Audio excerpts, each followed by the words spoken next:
Welcome to Faith at Home, the Church of England's new series to support and encourage families to explore faith together at home.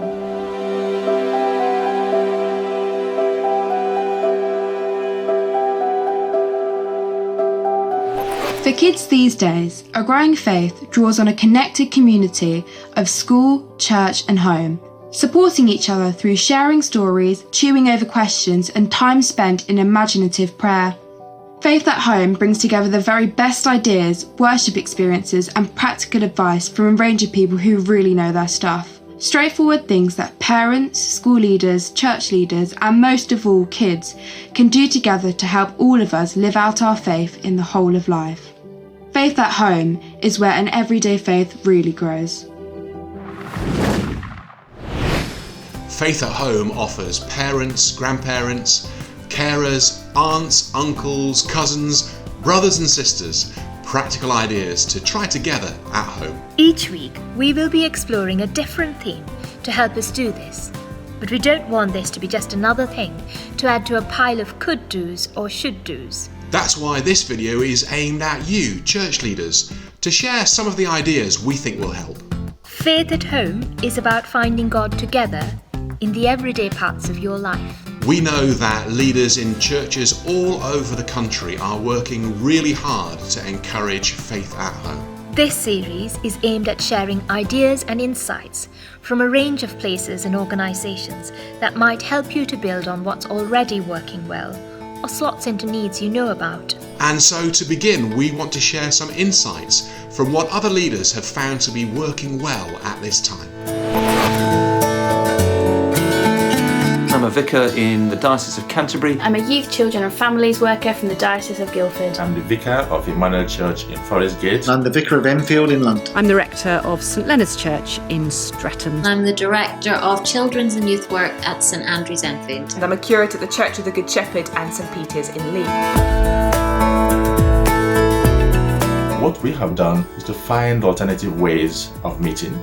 So both our adults and our young people and our children now meet over Zoom.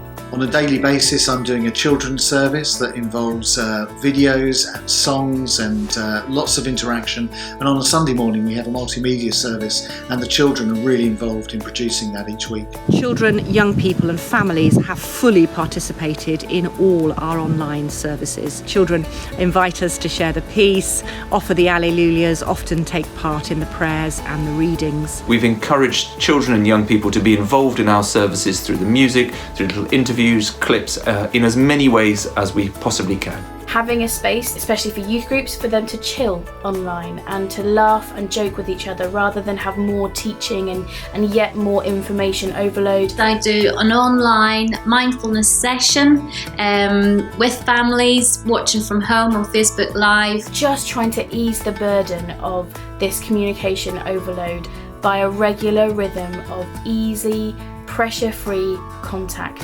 One of the things that we have done as a church which has had a big impact is sending out letters to the children, letting them know that we're missing them and providing suggestions of prayers they could use at bedtime and mealtime. I'm not going to lie though, I think the most exciting thing was that we included a packet of Skittles and instructions for how to use Skittles in creative prayer. We've encouraged families to have conversations about three simple questions. What are you grateful for today? What are you struggling with today? What are you praying for today? Even though we cannot still gather physically, we have found a way of being in each other's presence and to get that special blessing and energy that we have always got from doing that. Keeping connected, that's a theme we're hearing is important, especially now. You'll find further reflections from our leaders and other partners online, sharing a bit more about how we can keep connected communities of school, home and church. One way of opening up conversations with children and young people about faith is to talk about how faith shapes us, forms our character. Demonstrating our faith, the way in which our faith helps us to be courageous, is a theme that was picked up by our primary and secondary students in the videos done for schools this week. Here's what children in Cornwall and Manchester say about what courage means to them. Courage is Feeling brave when you're trying something new, like at school. Stepping out of your comfort zone. Like standing on top of a really big slide and going down. Being brave even though you're scared. Courage is staying home even though it can be tough to be without your family and friends. Courage to me is when the whole country is under lockdown and the key workers are working to save lives. Courage is being brave because now it's a hard time, so you have to be good, do good for the NHS. Courage is being brave when in hard times. Courage is when you believe in yourself. Standing up for what you believe in, even though other people don't feel the same way. Doing something you know is right, even when you know it's hard. Courage can be given to you by other people. I listen to stories of history that involve people that have done big things despite the odds, and it just really gives me an extra boost to face things that I'm scared of. I think courage comes from people that you trust. When you're feeling worried, people can give you words to make you feel brave. Courage is deep inside you and flutters out when needed. From talking out loud to being on stage, be BKC. Brave, kind, courageous. On the Faith at Home website, you'll find a video that you can share with carers and parents to encourage them to open up conversations around faith at home. The videos from our school pupils are also there, and these work really well to share directly with children and young people themselves. We're interested in simple ideas that households can do together. And on the website, you'll find a range of these from a variety of our partners. And we've got one to share with you now that pupils at Sneinton Church of England Primary School in Nottingham and St Mary Redcliffe and Temple School in Bristol tried out for themselves. Today we are praying for people across the world to have courage. Please join us for our prayer. I am blessed. I am blessed. Every day of my life I am blessed. When I wake up in the morning and I lay my head to rest, I am blessed. I am blessed.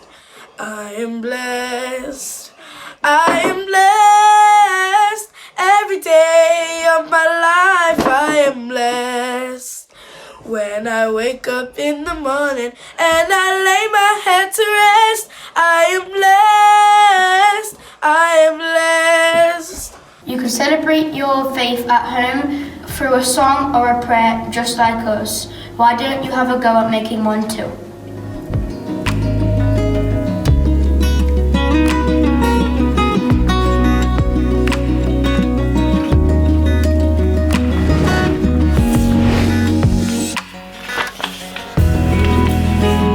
Part of the Faith at Home programme, here's something practical that you could do. You might know someone who's a key worker or trapped inside of a house and can't get out on lockdown. This is a normal card. If you write some words of courage in here, you can give it to somebody who is in need of it. Write anything to the key worker or someone who's struggling over this period. Like, I miss you very much, keep on going on, try your best. Then you post it, and when it's posted, they will receive it, and the hope is that they will keep on pushing on and hoping that this will come to true.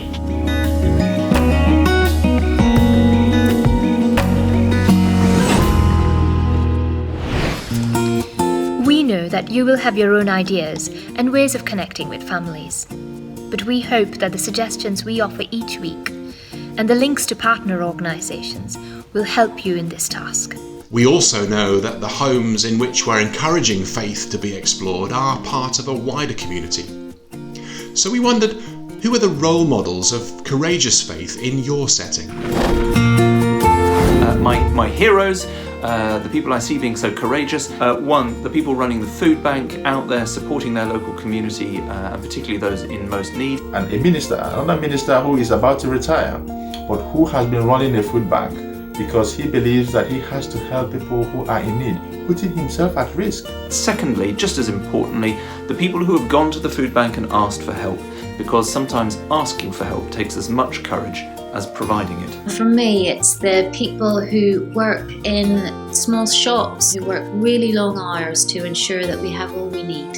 And the people I think are role models of courage actually are all those who are heading out to work each day in jobs which by their nature put them at greater risk. So everyone from the carers to the supermarket staff, the bin men and the funeral directors. Funeral directors and those working at crematoriums are doing an extraordinary job under really difficult circumstances. I would want to draw attention to a single mum in my parish. She has 2 boys, one who has extreme special needs. They live in a 1-bedroom flat and they have an eviction order hanging over them as I speak. She works in a supermarket on a 0 hours contract. And yet, even under these circumstances, she is full of faith and hope and love, and still reminds me when I'm in touch with her that she's thanking God for her blessings every day. So, as you encourage a courageous faith this week, who in your community might you ask to share their story? Maybe get some of the children and young people to record small clips about courageous faith for a service that you host. Or get them to send the cards that they make to people that they want to encourage. Whatever ways you choose to encourage faith at home this week, we'd love to hear your insights and experiences. You'll find ways to get in touch on the website and also further clips to deepen thinking around faith at home. Before we go, there's one more thing to say this week. Whilst most of you will shy away from wanting to be role models, we know that you are. We know that you have been carrying pressures and working hard at this time to uphold your communities in prayer and practical care. So to finish, we want to say thank you. Thank you for all that you are doing to encourage faith at home. Thank you for the work you're putting in to keep your community connected to each other and to God. Church leaders, we want to thank you for all you're doing to lead our church in serving families, communities and schools. Thank you so much. Thank you for investing so much time, love and care in continuing to hold your community together. Thank you for making Christ known through your practical service in our villages, towns and cities. Thank you for placing children and young people at the heart of our ministry together. Thank you for reshaping things to reflect our new normal, faith at home. The home has been the centre for growing faith. In the past, it is in the present, it will be in the future. Faith at home is where everyday faith really grows. So, get involved. Faith at home is an opportunity for us all.